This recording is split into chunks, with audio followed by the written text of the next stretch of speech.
The MLB has instituted new pace of play rules for the 2018 season. Let's talk about whether you love it, you hate it, or you'd rather just go kick rocks. Play ball! Ladies and gentlemen, introducing the Ball and Mitt Podcast, a willy-nilly talk show about baseball, life, and the occasional knee slapper. So grab your Cracker Jacks, sit back, and relax. It's gonna be a doozy.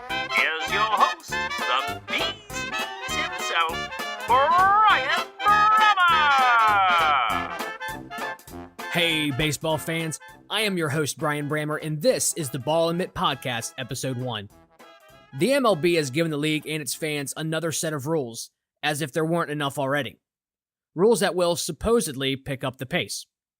Perhaps the commissioner thought to himself, I think there needs to be more rules for the players and umpires to ignore. What do you think? But before we get into our topic, I want to introduce you to our first segment. Growing up, my mom always wanted to play trivia. She's awesome at it. However, I'm hot garbage. But if I'm the one rattling off the questions, it's a lot more fun. I love it when I already know the answers. So, let's jump right into the batter's box and look at our first segment.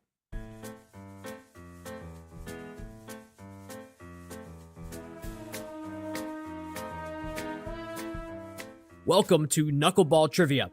I present to you a riddle or question, and you have until the end of the day to figure it out before I reveal the answer on Twitter. Don't forget to follow me at Ball and Mitt. One thing I'd really like to do with this segment is to get you more involved.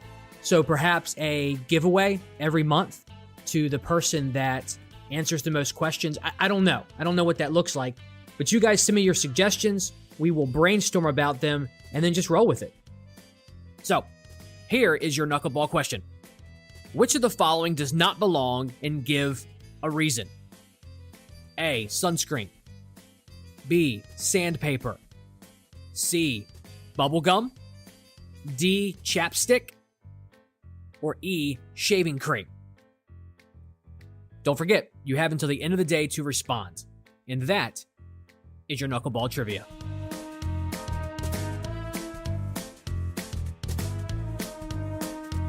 All right, let's get into our topic for today, which is the pace of play rules being implemented for the 2018 baseball season.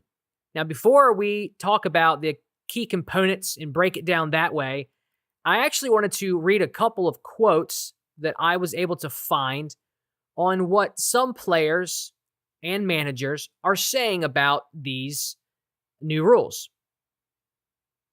Some are good, some are bad. John Lester, I don't have to say anything more about what we can expect from him. And then some are a little indifferent. So I'm just going to read these off and give you an idea of kind of what's the feel in the league right now for what's going on. Okay, so Nolan Arenado says, not too fond of making too many changes in the game. Joe Madden, manager for the Cubs, says, I don't want to comment on it too much because I always get in trouble when I comment on pace of the game. Then later on, he says, whatever the number is, referring to mound visits, I'll abide by it. So a little indifferent. I think he was alluding to the fact that he probably doesn't care for it, but he also doesn't want to get in trouble. Smart man. Bruce Bochy, the Giants manager, says, I think at times the game should be sped up in areas, so I'm all in on this. The shortstop for the Toronto Blue Jays, Troy Tulowitzki, he says, the rules are the rules, you obey them, you adjust. Sometimes it takes a while to adjust to them, but whether you like it or not, it really doesn't matter. So I think he's, again, trying to stay out of trouble. I don't want to put words in his mouth, but that was a very vague quote. And then we get into John Lester, pitcher for the Cubs. I think it's a terrible idea, Lester said at the Cubs camp on Friday. I think it's all terrible. The beautiful thing about our sport is that there is no time. Fans know what they're getting themselves into when they go to a game. If you want to go to a timed event, go to a timed event. Then Royals pitcher Danny Duffy kind of is in the same vein, just not as savage, says, I just don't get it, man. Duffy says, sitting at his locker as the Royals continue their first week of camp. I don't know what Manfred's obsession with shortening games is, and I just don't understand it. It doesn't seem to be as much of an obsession when it's a national broadcast and the commercials go for 2 minutes and we're ready on the mound and we've got to wait around. But it's all about the money. It's a bunch of garbage. It angers me. And then we have some others. Stephen Voigt, the Brewers catcher. I think it's a good idea to limit visits as a way to speed up the game. Too many times we go to the mound with nothing to say. We're just going to break up the monotony to do this or do that. I think it's going to help speed up the game a little bit. So he's mentioning that some mound visits, they just go maybe tell a joke or talk about what they're going to do after the game. I thought that was interesting. And then the Mets manager, Mickey Callaway, says to gain an edge in any part of the game, you have to be prepared. If we can prepare our catchers and pitchers and their communication better than other teams, maybe we won't get confused like other teams. So we can get an edge because of that rule, referring to, again, the mound visits or some other rules. The mound visits is the big piece of this. So there's a flavor of what Major League is thinking about the rules this year. Some good, some bad, some indifferent. I do think there's more of those that side on the air of caution, and they're just kind of waiting to play it out. Okay, so as I mentioned, there are 4 key components to these rule changes. Number 1 is mound visits. Number 2 is inning breaks and pitching changes. Number 3 is the batter's box rule, which there's nothing really changing about that. It's just reemphasizing what was already in effect in 2017. And then there is the video replay review. I think it's just a couple of things to help speed up the challenge rule or to determine if they want to challenge. Okay, so 4 Roman numerals, and I'd like to go through each one. I'm not going to read everything verbatim, but I do want to touch on key components and then have a discussion and some opinion about it, and then maybe a solution at the end that's actually been promoted or mentioned by Buster Olney. Okay, so let's go ahead and start with mound visits. Now, mound visits, I think this rule is the most controversial. It's the one that a lot of managers and players are commenting on, and it's a lot of what journalists are writing about. So let's spend a bulk of our time just kind of camping out here for a little bit, okay? So mound visits without a pitching change shall be limited to 6 per team per 9 innings. For any extra innings played, each club shall be entitled to 1 additional non-pitching change mound visit per inning. And it's interesting that based on numbers from the 2017 season, there was 7.41 mound visits per game. That was the average. So the league's trying to cut that down to about 1.5 games, so 6. I also wanted to mention that the rule that governs the managers when they go out a second time to visit the mound, they have to replace that pitcher. They have to bring somebody in. So that wouldn't count as a mound visit, but that rule is still instated that you have to replace the pitcher at that time. So let's talk about the definition of a mound visit. So a manager or coach trip to the mound to meet with the pitcher shall constitute a visit.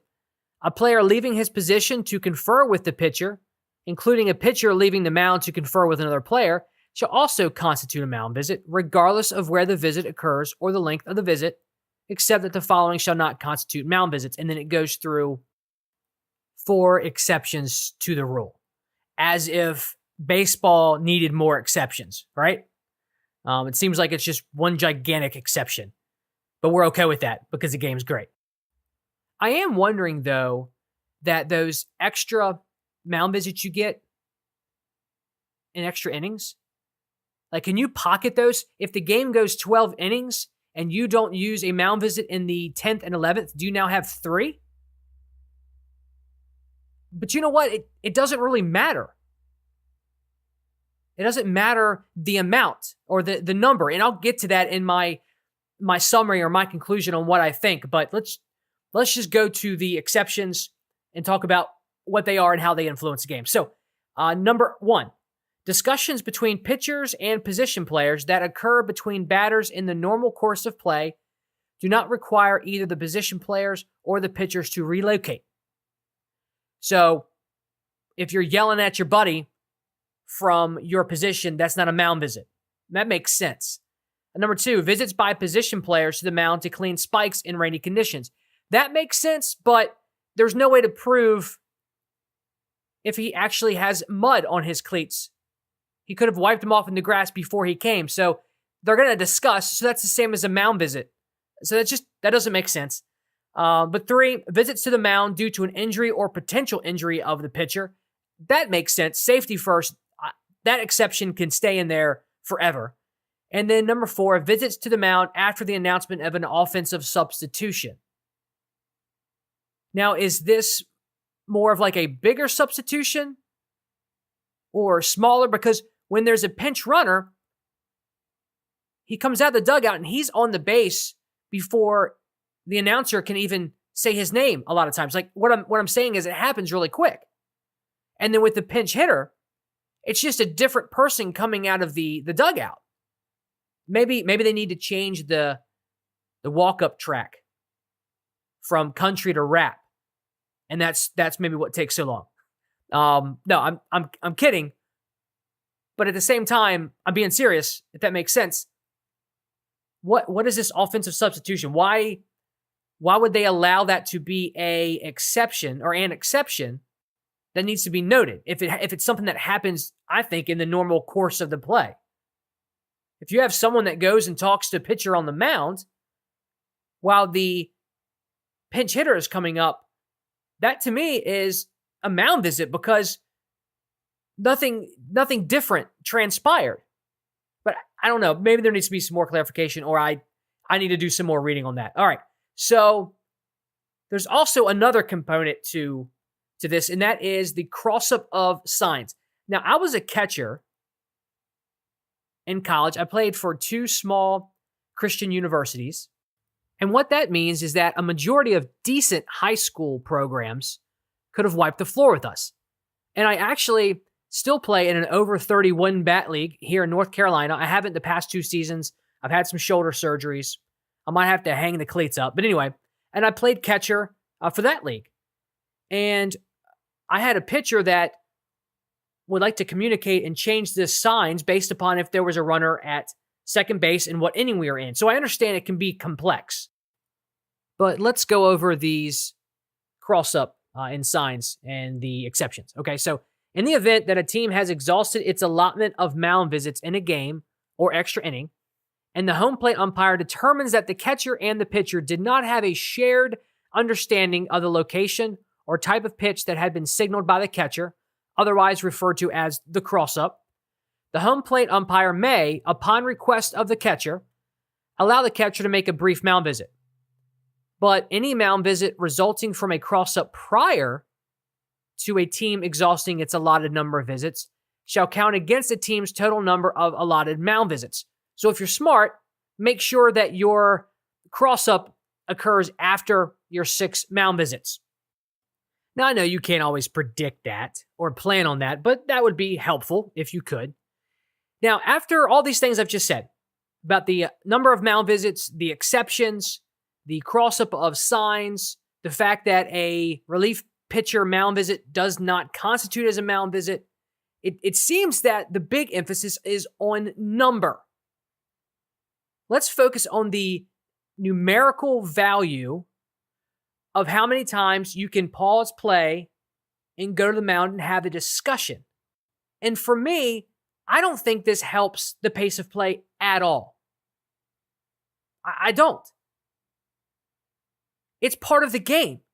I can understand implementing a rule to speed things up if it benefited the actual game without taking away from what the game actually is. I'm all for changes and making the game better and improving the pace of play, but don't do it at the expense of pulling at the fabric of what constitutes this game. It's just not going to be helpful, okay? So let's go ahead and go into inning breaks and pitching changes. this gets very specific in regards to how everything plays out with the timing. So I'm going to kind of read through what's here so that you can hear kind of how ridiculous it sounds. And that's a subjective, that's not even subjective. That's objective. It sounds very ridiculous. Okay, so here we go. Time break. The timer will count down from 2 minutes and 5 seconds for breaks in locally televised games, from 2 minutes and 25 seconds in nationally televised games, and 2 minutes and 55 seconds for tiebreaker and postseason games. The breakdown will happen as follows. With 25 seconds left, the umpire will signal to the pitcher to complete his last warm-up pitch. With 20 seconds left, the batter is announced and must leave the on-deck circle unless you're Adrian Beltre. You can just bring it with you. The batter walk-up music shall begin at 20 seconds, and the pitcher shall complete his last warm-up pitch. And then with 0 seconds left, the pitcher must begin motion to deliver his first pitch. There's no way that's going to happen. And so you're imposing these silly timed rules just for the sake of commercials. And as Danny Duffy said earlier, there was times where commercials were still going on and the players were ready to start. They're good to go. Their pace of play is not affected except through the commercials, which is paid ads.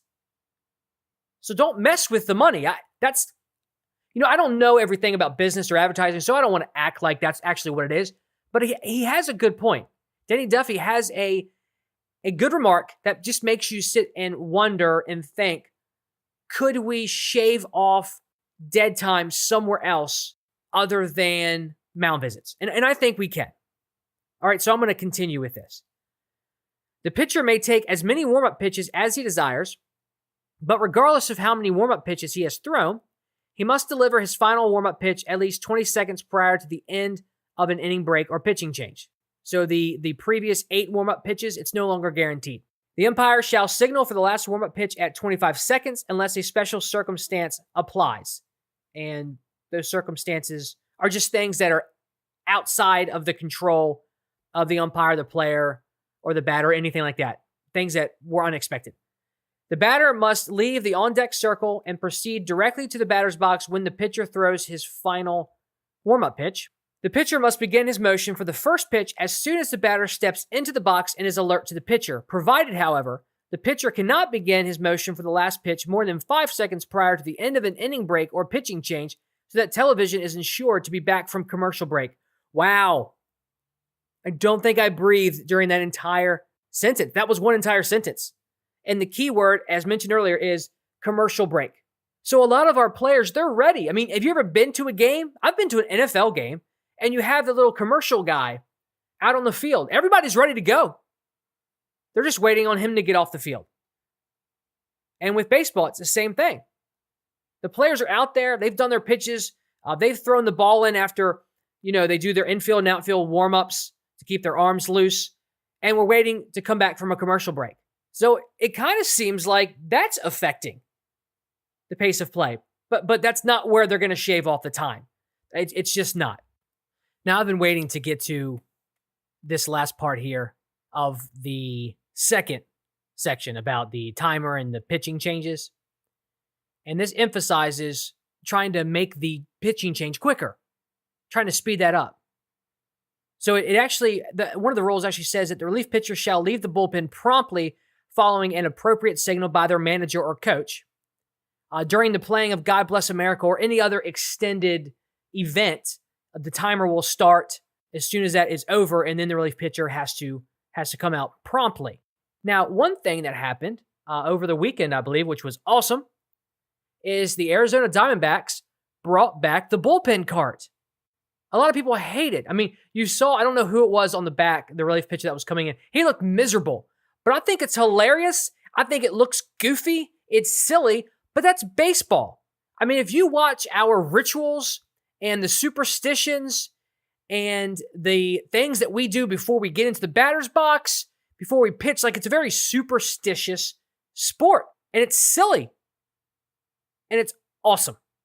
Again, that's what makes baseball baseball.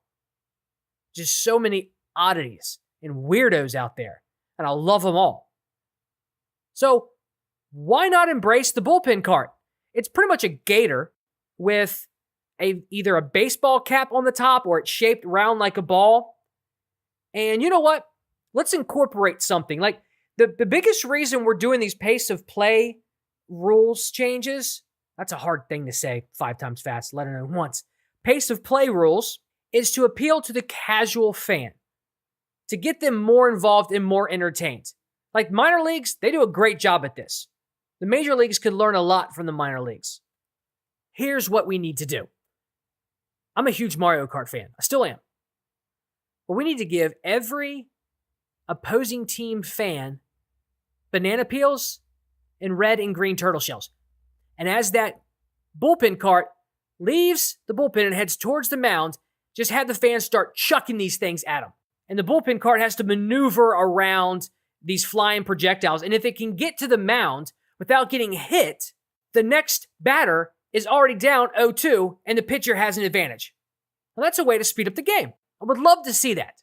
We really need to hashtag this Mario Kart idea. Some of you guys think of some ideas, shoot them to me to Twitter, and let's get the ball rolling. Anyway, last part of this timer idea pitching change thingamajig.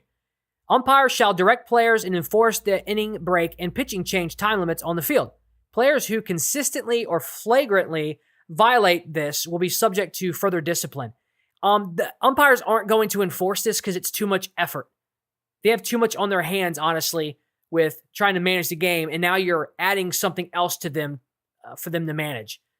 They're just not going to. They're going to pick and choose their priorities, and this isn't going to be one of them. And speaking of discipline, I also don't think it's appropriate to reward a pitcher with a strike or the batter with the ball if they don't move at a pace that the umpire feels is necessary. It's just so subjective. And I know we have these rules implanted and instituted, but to keep away the subjectivity, to make it more objective, but I don't think it's going to work. I think it's too convoluted, and I think there are other ways to change the pace of play. So let me get through these last two, and I'll give you some concluding thoughts. Number 3, one of these, the third component is the batter's box rule. This was pretty much to have the batter stop walking out of the batter's box after every pitch, take a couple swings, tighten his batting gloves, make sure his calf protector, ankle protector, or elbow protector was tight enough. It kept him from doing that. So he has to keep at least 1 foot in the batter's box in between pitches unless there's a foul ball or a substitution. I like this rule. I'm glad it was implemented, and I hope it forever stays. And then number 4 is the video replay review. There's 2 things have been kind of tweaked.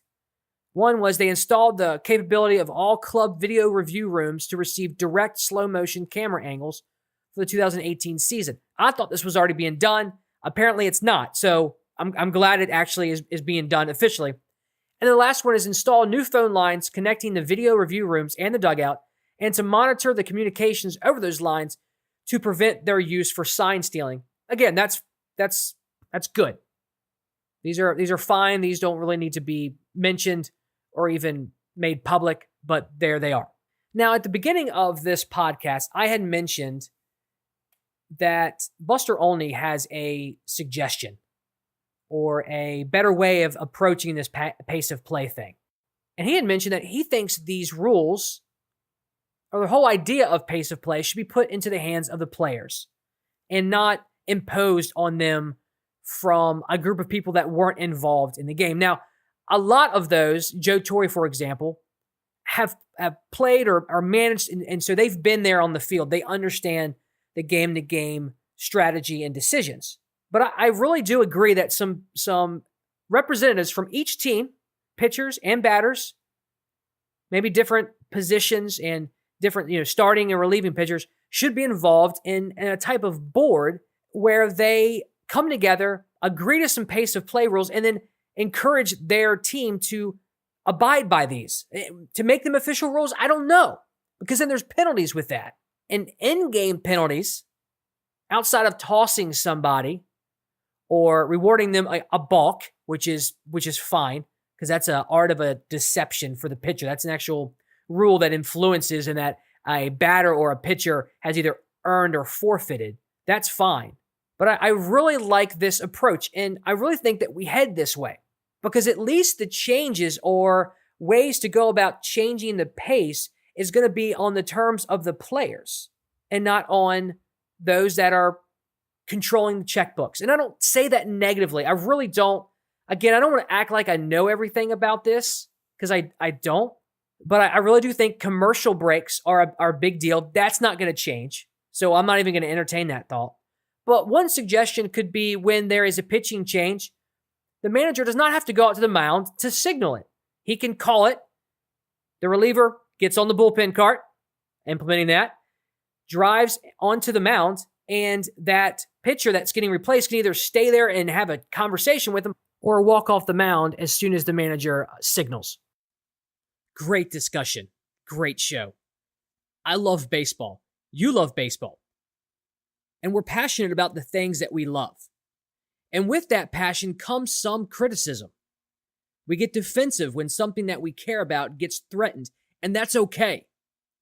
But there is a fine line between criticism and just straight up complaining.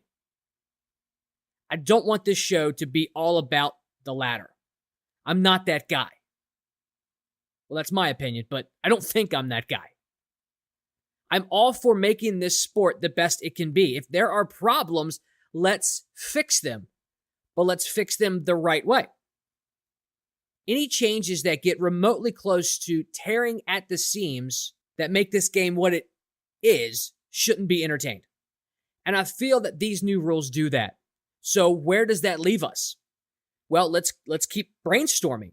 There's nothing wrong with experimenting. Let's use the minors as our laboratory. In fact, we're doing that now with putting the runner at second base to begin extra innings. I applaud the MLB for looking for viable solutions. But again, I just don't think these pace of play rules are that solution. I appreciate you guys for listening in. I want this show to induce excitement and be something that makes you feel good about life. Because you know what? Life is hard. It has its struggles. It strikes you out. Life can be a beanball. But I promise you, it won't always be like this. So I'm leaning on you to make the ball and mitt community one that's healthy and striving. I'm excited, and I hope you are too. So this leads us to our closing segment to wrap up the show.